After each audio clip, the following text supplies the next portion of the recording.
vallahi. Bəs siz niyə görünmürsünüz? Mənim görünməməyimin səbəbi əslində bu işdə elə də çox həvəsimin olmamağıdır. Elə çox həvəsim yoxdur bu işə. Bəlkə də mən deyərdim ki, çox belə sənət nümayəndələrimizin bəxti gətirir ki, mən bu işə həvəsim yoxdur.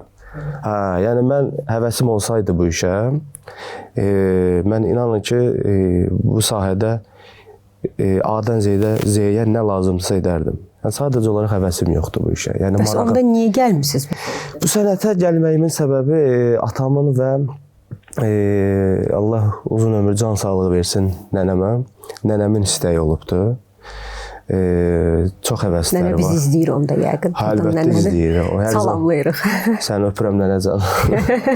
Həqiqətən atamın daha çox həvəsi olub bu işə. Atamın bu sahədə ümumiyyətlə müğənnilərlə çox dostluğu çoxdur. Hər kəs tanıyır onu. Ata nə işlə məşğuldur? Ata biznesdir. Bizneslə məşğuldur. İlk dəfə elə Gövhər xanım Həsənzadə ilə tanış oldum mən. Onunla tanış etdi məni. 18-17 yaşlarım var idi. Yox, bəlkə də az idi. 16 yaşlarım var idi.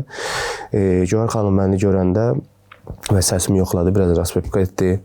Dedi, olar, suluxum var, ritmim var, bəs edər, kifayətdir.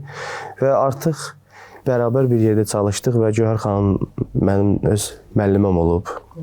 Həqiqətən üzərimdə mənim çox əziyyət olub mənim üzərimdə.